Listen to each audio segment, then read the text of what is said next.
വരുമോ നീ ഒരു നാളിൽ എന്റെ മനസ്സിന്റെ അണിയറയിൽ, കാത്തിരിക്കാം ഞാൻ കാത്തിരിക്കാം, നിന്നെ ഓർത്തോർത്തു കാത്തിരിക്കാം. വരുമോ നീ ഒരു നാളിൽ എന്റെ മനസ്സിന്റെ അണിയറയിൽ, കാത്തിരിക്കാം ഞാൻ കാത്തിരിക്കാം, നിന്നെ ഓർത്തോർത്തു കാത്തിരിക്കാം.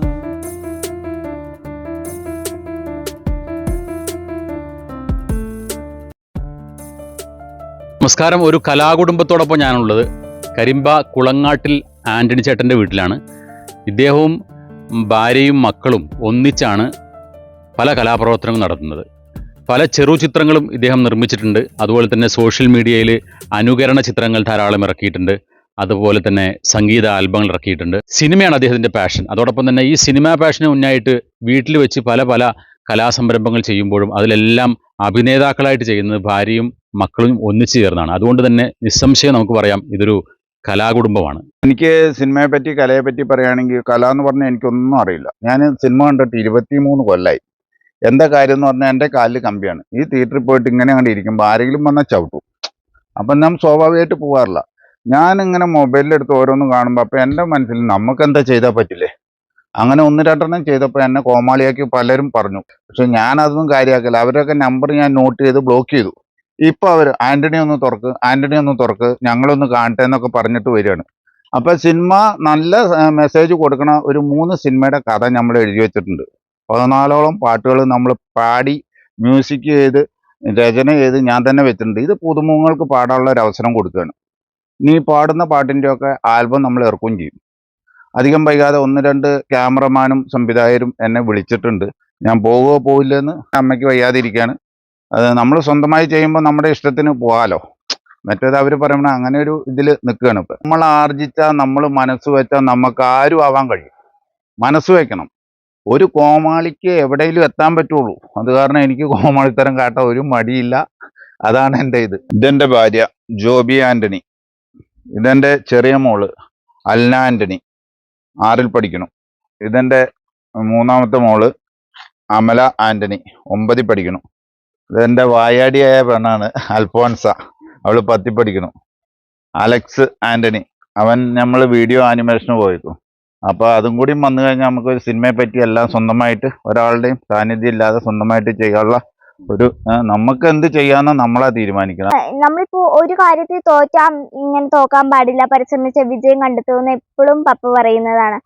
അതിന്റെ ഒരു ഭാഗമായിട്ട് ഞങ്ങൾ ഈ ഒരു ടെലിഫിലിം ഷൂട്ട് ചെയ്തു. തിരിച്ചുവരവിൽ ഞാനും എൻ്റെ മമ്മിയും എൻ്റെ മൂത്ത ചേട്ടനുമായിരുന്നു ഉള്ളത്. സ്വന്തമായിട്ട് കഥ ഉണ്ടാക്കി പാട്ടുപാടി അങ്ങനെ ചെയ്യുമ്പോൾ ഭയങ്കര സന്തോഷമുണ്ട്. നമ്മുടെ സ്വന്തം നിലപാട് നോക്കി ചെയ്യണതാണ് ഏറ്റവും നല്ലതെന്ന് എനിക്ക് തോന്നിയിട്ടുണ്ട്. ഞങ്ങൾ കുറെ ഷോർട്ട് ഫിലിം എല്ലാം ചെയ്തിട്ടുണ്ട്. അതിൽ എല്ലാവർക്കും ഭയങ്കര നല്ല അഭിപ്രായമാണ്. പക്ഷെ വിമർശിക്കുന്നവരും ഉണ്ട്. ഒന്നും കാര്യമാക്കാതെ നല്ല ഊർജ്ജത്തോടെ ഞങ്ങളുടേതായ രീതിയിൽ ഞങ്ങൾ സ്വന്തം ചെയ്തു വരുന്നുണ്ട്. ഞാനും ഫാദറും കൂടെ സ്റ്റണ്ട് വീഡിയോസ്, അങ്ങനെ കുറെ വീഡിയോസ് ഒക്കെ ചെയ്തിട്ടുണ്ട്. പാട്ടൊക്കെ എഴുതി പ്രസിദ്ധീകരിച്ചിട്ടുണ്ട്. എന്റെ ഭർത്താവ് കാണുമ്പോൾ നല്ല ആരോഗ്യവാനാണ്. പക്ഷെ അദ്ദേഹത്തിന്റെ കാല് കുഞ്ഞിലെ തന്നെ പോളിയോ വന്ന ഒരു കാലായിരുന്നു. അതിനുശേഷം വീണ്ടും ആക്സിഡന്റ് ഉണ്ടായി. അതിൽ കമ്പി ഇട്ട് കഴിഞ്ഞപ്പോഴാണ് ആൾക്ക് നേരെ ഇരുന്ന് വണ്ടി ഓടിക്കാനും എല്ലാം സാധിച്ചു.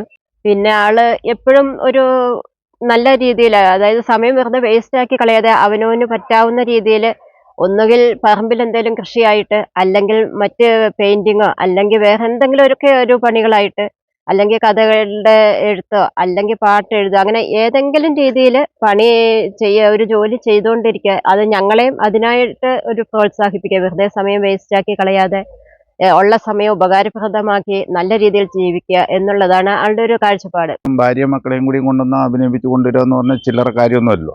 ഞാൻ ഈ കാലില്ലാതെ ഇത്രയൊക്കെ ചെയ്യാൻ ദൈവം എനിക്ക് ഒരു കഴിവ് തന്നിട്ടുണ്ടെങ്കിൽ, നമ്മുടെ മനസ്സിന്റെ ധൈര്യം, ഇപ്പോൾ ഒരു മാലിന്യം കോരാൻ തന്നാലും ഞാനത് കോരിയിട്ടേ പോകുള്ളൂ എന്നുള്ളൊരു ആത്മധൈര്യം നമ്മുടെ ഉള്ളിൽ വേണം. പിന്നെ നമ്മൾ പരിശ്രമമാണ്. അപ്പോൾ നമ്മൾ പരിശ്രമിച്ചാൽ ഞാൻ എന്നെപ്പോലെ നിങ്ങൾക്കും ആവാം, നിങ്ങളെപ്പോലെ എനിക്കും ആവാം.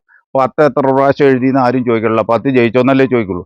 ഇതൊക്കെ പരിശ്രമമാണ്. അങ്ങനെ നമ്മളെ എതിർക്കുന്നവരെ, നമ്മുടെ ഉത്സാഹം കെടുത്തുന്നവരെയാണ് നമുക്ക് കൂടുതൽ ഇഷ്ടം. കാരണം ഇപ്പോൾ ഞാൻ ഒരു ചതിയിലൂടെയാണ് അത് വിജയമാക്കി കൊണ്ടുവന്നത്.